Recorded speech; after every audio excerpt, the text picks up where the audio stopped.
የኦሮሚያ ክልል ፕሬዝዳንት አቶ ሽመልስ አብዲሳ ከሰሞኑ በጨፌ ጉባኤ ላይ የተናገሩት ንግግር ትኩረትን ስቧል። አቶ ሽመልስ ተረባርበው መንግስታችንን ለመጣል እየሰሩብን ነው በማለት ጽምዶ በማለት የጠሯቸውን ኃይሎች ከሰዋል። ከዚህ በተጨማሪም የአማራ ሸኔ ሲሉ ስለጠሩት የፋኖ ኃይልም አነጋጋሪ አቋማቸውን አሳውቀዋል። ዋጋ ከፍለን ያመጣነውን የለውጥ ስርዓት ለመናድ ከቅርብም ከሩቅም ተረባርበው ድንጋይ እየፈነቀሉ ነው ብለዋል። ይህንን የአቶ ሽመልስን ንግግር የተመለከተ ሰፊ ጥንቅር በመረጃ አንቀልባችን አሰናድተናል። በብልጽግና መቃብር ላይ ህልውናችንን እናስከብራለን ብለው ከሰሞኑ በይፋ የዘመቱት ህወሓቶች አዲስ አበባ በር ላይ ሰብሮ የሚገባ ኃይል አዘጋጅተናል በማለት በይፋ እየተናገሩ ነው። ከህወሓት ቁልፍና ቁንጮ አመራር መካከል አንዷ የሆኑት ወይዘሮ ፈትለወርቅ ገብረ እግዚአብሔር ሞንጆሪኖ በዛሬው ዕለት ከመቀሌ ወደ 4 ኪሎ የወረወሩት ቦምብ የሆነ ንግግር ትኩረትን ስቧል።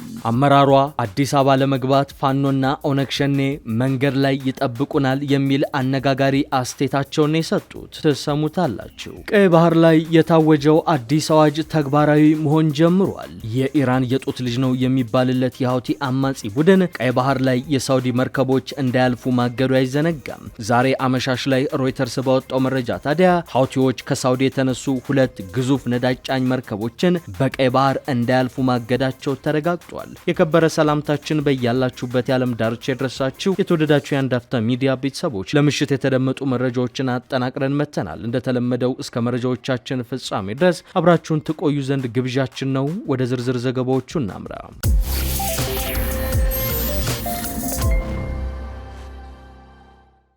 የኦሮሚያ ክልል ፕሬዝዳንት የሆኑት አቶ ሽመልስ አብዲሳ ከሰሞኑ በጨፌ ጉባኤ ላይ የሰጡት አስተያየት እያነጋገረ ይገኛል። አቶ ሽመልስ አብዲሳ ከሩቅም ከቅርብም መንግስታችንን ለመጣል ተረባረቡብን በማለት ክስ አሰምቷል። የአመቱ ማጠቃለያ የጨፌ ኦሮሚያ ጉባኤ ላይ የተገኙት አቶ ሽመልስ አብዲሳ እንዲሁም የኦሮሚያ ክልል ከፍተኛ አመራሮች የራሳችን ሸኔና የአማራው ሸኔ መንግስታችን ለመነቅነቅ ተናበው እየሰሩ ነው ማለታቸውን አዲስ ስታንዳርድ ዘግቧል። አቶ ሽመልስ አብዲሳ ዋጋ ከፍለን ጣኑን የለውጥ ስርዓት ለመናድ ከቅርብም ከሩቅም ተረባርበው ድንጋይ እየፈነቀሉ ነው ሲሉ ከሷል። ከጉያችን የወጡት የራሳችን ሸኔ እንዲሁም እስከ አማራው ሸኔ ድረስ ተረባርበው መንግስትን ጫና ውስጥ ለማስገባት በየፊናቸው ሞክረው አልሳካ ሲላቸው ዛሬ ላይ በአንድ ጎራ ለመሰለፍ እየሞከሩ ነው ብሏል። ጽምዶ በሚል የተጣመሩ ያሏቸው እንደ ሸኔ፣ ፋኖና ህወሓት ያሉ ኃይሎች መንግስታችንን ለመጣል እየተረባረቡ ነው የሚሉት አቶ ሽመልስ አብዲሳ ይሁን እንጂ በአለት ላይ የተመሰረተ ነው ያሉትን የጠቅላይ ሚኒስትር አብይ አህመድን አስተዳደር በእነዚህ ኃይሎች እኩይ ጥምረት አይነቀነቅም ብለዋል። ከአቶ ሽመልስ አብዲሳ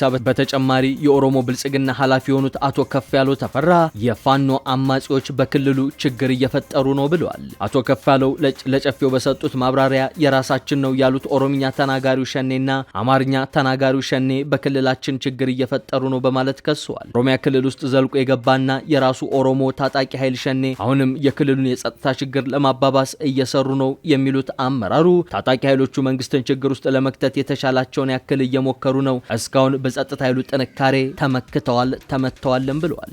ቀጥለውም የኦሮምኛ ተናጋሪና የአማርኛ ተናጋሪ የሸኔ ኃይሎች ሲሉ የገለጿቸውን እነዚህ አካላት በጋራ በመሆን የተጀመሩ የልማት ስራዎችን በተለይም የተጀመረውን ስርዓት የማስቀጠል ሂደት ለማደናቀፍ ልዩ ልዩ ሙከራዎችን ሲያደርጉ ቆይተዋል ሲሉ ከሰዋል። ይቀጥሉናም እነዚህ አካላት በሐሳብ ደረጃ የማይስማሙ ቢሆኑም በሚያቀናጃቸው አካል የሚላኩ መሆናቸውን በመጥቀስም ውንጀላ ቀርበዋል። የህወሓት ቁልፍና ቁንጮ አመራር የሆኑት ወይዘሮ ፈትለወርቅ ገብረ እግዚአብሔር ሞንጆሪኖ ጉድ አሰምተው ተከስተዋል። በብልጽግና መቃብር ላይ ህልውናችንን እናስከብራለን በሚል ከሰሞኑ ዘመቻ የከፈተው ህወሓት አዲስ አበባ በር ላይ ሰብሮ የሚገባ ኃይል አዘጋጅቻለሁ ሲል እየፎከረ ነው። ለጦርነት ቆርጦ የተነሳው ይህ ቡድን አዲስ አበባ ለመግባት ፋኖና ሸኔ መንገድ ላይ ይጠብቁኛል ሲል በፈትለወርቅ ገብረ እግዚአብሔር ሞንጆሪኖ በኩል ተናግሯል። ክፉኛ የተሸረሸረበትን ህዝባዊ ድጋፍ በውድም በግድም ለመጠገን እየተራሯጠ የሚገኘው ህወሓት ከዚህ በላይ በዚህ ሁኔታ መቀጠል አልችልም በሚል ወደ ተሟላ ጦርነት ለመግባት እያኮበኮበ እንደሆነ በፕሮፓጋንዳ ልሳናቶቹ በኩል በግልጽ እየተናገረ ነው። ከቀን ወደ ቀን እየተባባሰ የመጣው የአዲስ አበባና የመቀሌ ውጥረት እየለየለትም ይመስላል። ህወሓት ብልጽግናን ለመጣል እንደከዚህ ቀደሙ መንገድ የሚዘጋብኝ ሳይሆን ተቀብሎ አዲስ አበባ የሚያደርሰኝ ኃይል አለ በማለትም በልበ ሙሉነት እየተናገረ ነው። ከትላንት ጀምሮ በትግራይ ክልል በተለያዩ ከተሞች ህዝባዊ ስብሰባ ላይ የተጠመዱት የህወሓት ከፍተኛ አመራሮች ከዚህ ቀደም የሚሸፋፍኑትን ወደ አዲስ አበባ የመመለስ ፍላጎት በአደባባይ እየገለጹም ናቸው። የህወሓት አመራሮች ወደ አዲስ አበባ ለመገስገስ እየተዘጋጁ መሆናቸውን በህዝባዊ ስብሰባዎች ላይ በግልጽ እየተናገሩ ቢሆንም ብቻቸውን እንደማያሳኩት ግን በግልጽ ተናግሯል። የህወሓት ጽህፈት ቤት ኃላፊዋ ወይዘሮ ፈትለወርቅ ገብረ እግዚአብሔርም ብልጽግናን ለመውጋት አዲስ አበባ በር ላይ የሚጠብቁን ኃይሎች አሉ ይላሉ። ሞንጆሪኖ በመሩት ስብሰባ ላይ ባደረጉት በዚህ ንግግር ከአሁን በፊት ብዙ የታጠቁ ኃይሎች ከብልጽግና ጎን ተሰልፈው ጸረ ትግራይ ነበሩ። አሁን ግን አዲስ አበባ እስክንገባ ብቻችን የምንሸከመው ማለት አይደለም። አዲስ አበባ በር ላይ ፋኖ አለ፣ የኦሮሞ ነጻነት ግንባር አለ ብለዋል። ሞንጆሪኖ ቀጥለውም ብዙ ወዳጆች አሉን፣ የሚሰራው ስራ ከብዙ ወዳጆቻችን ጋር ነው የሚሰራው በማለትም ከፋኖና ኦነግ ሸኔ ጋር መቀናጀታቸውን በይፋ ገልጸዋል። ከዚህ ቀደም ራሱን ችሎ እንደሚቆም ሲገልጽ የነበረው ህወሓት ከፍተኛ የውስጥ መከፋፈልና ህዝባዊ ተቃውሞ ከገጠመው በኋላ ከመንግስት ተቀናቃኞች ጋር አጋርነት ለመፍጠር መገደዱን በይፋ ተናግሯል። ህወሓት ባለፉት 2 ቀናት እያደረገ ባለው ህዝባዊ ስብሰባው ላይ በብልጽግና መቃብር ላይ ህልውናዬን አስከብራለሁ እያለ ነው። ሞንጆሪኖም አዲስ አበባ ለመግባት መንገድ ላይ ፋኖና ሸኔ ይጠብቁናል ሲሉ፣ ደብረጽዮን ደግሞ ተፈጽሞብናል የሚሉትን ከበባ ሰብሮ ለመውጣት ከውጭ ኃይሎች ጋር ቅንጅት ፈጥረናል ሲሉ ተናግሯል። የፌዴራል መንግስቱ በትግራይ ላይ ጥሎታል ያሉትን ከበባ ለመስበር የሚያስችል አስተማማኝ የውጭ አጋሮች አሉን በማለት ደብረጽዮን ተናግሯል። እነዚህ የውጭ ኃይሎች ህወሓትን ለመደገፍ በስትራቴጂክ ደረጃ የሚተባበሩ አጋሮች ስለመሆናቸውም ነው ደብረጽዮን ከሰሞኑ የተናገሩት።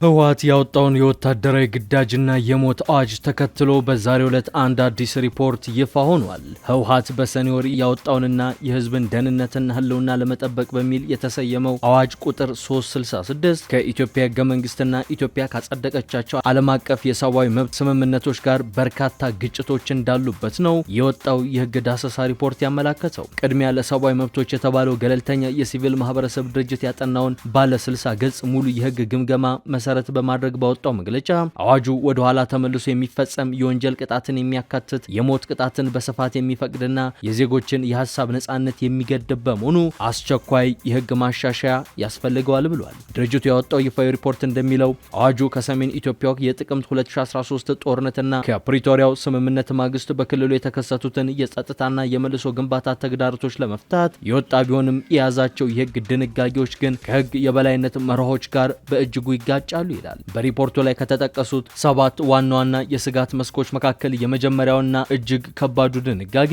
ህጉ ከመውጣቱ በፊት ወደ ኋላ ተመልሶ ከጥቅምት 24 2013 ጀምሮ ባሉ ድርጊቶች ላይ ተፈጻሚ እንዲሆን መደረጉ ነው። የአሰራር ማንኛውም ሰው ድርጊቱን በፈጸመበት ወቅት በህግ ወንጀል ያልነበረን ነገር ወደ ኋላ ተመልሶ እንዳይቀጣ የሚከለክለውን የኢፌዴሪ ህገ መንግስት አንቀጽ 22 እና የዓለም አቀፍ የሲቪልና ፖለቲካዊ መብቶች ቃል ኪዳን ድንጋጌ ሙሉ በሙሉ የሚጥስ ነው ያለ ሲሆን ይኸው ወደ ኋላ የመቅጣት ድንጋጌ ሙሉ በሙሉ መሰረዝ አለበት ሲል አስጠንቅቋል ድርጅቱ። በሁለተኛ ደረጃ አዋጁ የሞት ቅጣትን ባልተለመደ መልኩ በሰፊው የፈቀደ ሲሆን ቢያንስ በ17 የህጉ አንቀጾች ላይ የሞት ቅጣት እንዲጣል ስልጣን ይሰጣል። ይህም የሰው ህይወት ባልጠፋባቸው እንደ መሰረተ ልማት ማውደምና የንብረት ወንጀሎች ላይ ጭምር የሚፈጸም ሲሆን በአንቀጽ 49 ቁጥር 8 ላይ ደግሞ ሞት በተከሰተባቸው ወንጀሎች ላይ ፍርድ ቤቶች የቅጣት ማቅለያ ሁኔታዎችን እንዳያዩ በማድረግ የሞት ቅጣትን ግዴታ ያደርገዋል። ይህ አሰራር የሞት ቅጣት ሆን ተብሎ በተፈጸሙ የነፍስ ማጥፋት ወንጀሎች ላይ ብቻ እንዲወሰን ከሚያዘው ዓለም አቀፍ ህግ ጋር የሚጋጭ ሆኖ ይገኛል። በተጨማሪም በአዋጁ ላይ የተቀመጡት እንደ ጠላትና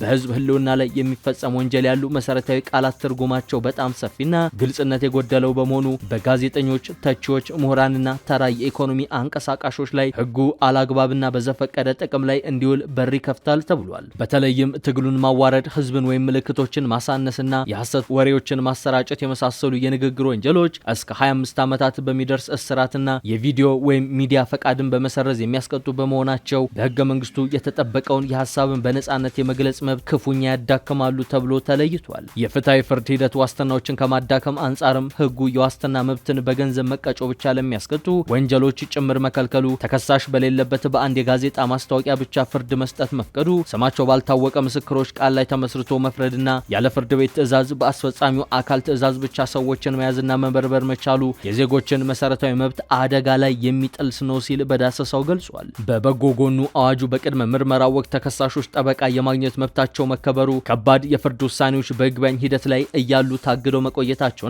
የሞት ቅጣትን ወደ እስራት የመቀየር ስልጣን መኖሩ የተመሰገነ ሲሆን እነዚህ ግን መሰረታዊ የህግ ጉድለቶችን እንደማያከሙ ተገልጿል። ቅድሚያ ለሰብአዊ መብቶች ይህንን ጥናት ያቀረበው በገንቢነት መንፈስ መሆኑን ጠቅሶ የኢትዮጵያ ሰብአዊ መብቶች ኮሚሽን፣ የፌዴሬሽን ምክር ቤትና የህገ መንግስት ማጣሪያ ጉባኤ በአዋጁ ላይ የተነሱትን የህገ መንግስት የበላይነትና የፌዴራል ስልጣን ጥያቄዎች እንዲመረምሩም ጥሪ አቅርበዋል። ክልሉ የህዝቡን ደህንነት የማስከበር መብቱ የተጠበቀ ቢሆንም ይህ መሆን ያለበት ግን ሰብአዊ መብቶችንና የህግ የበላይነትን ባከበረ መልኩ በመሆኑ አዋጁ በአስቸኳይ በህግ አውጪው አካል እንዲሻሻል ድርጅቱ ጠይቋል።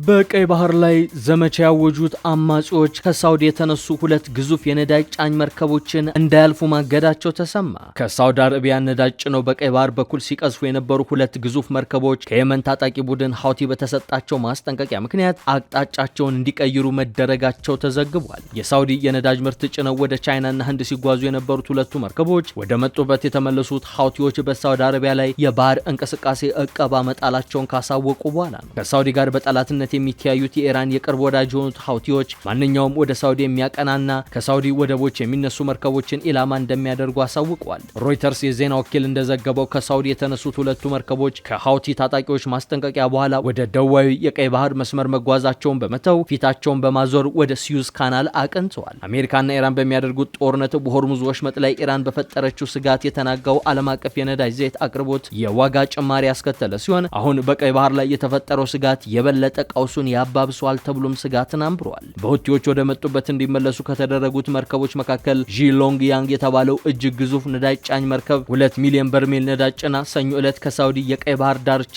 ያምቦ ወደብ በመነሳት ወደ ቻይና እያቀና ነበር ሲል ሮይተርስ ዘግቧል። ሁቲዎች በቀይ ባህር በኩል ከዚህ ቀደም ከአሜሪካና ከእስራኤል ጋር ግንኙነት አላቸው ያሏቸውን መርከቦች በማጥቃት የሚታወቁ ሲሆን የተወሰኑ መርከቦችንም ማስመጣቸው የቅርብ ጊዜ ትውስታችን ነው። የተወደዳችሁ የአንድ አፍታ ሚዲያ ቤተሰቦች ለምሽት ያዘጋጀናቸው መረጃዎቻችን እነዚህን ይመስሉ ነበር። አብራችሁን ስለቆያችሁ እጅግ አድርገን እናመሰግናለን። መልካም ምሽት። ሰላም ለኢትዮጵያ ይሁን።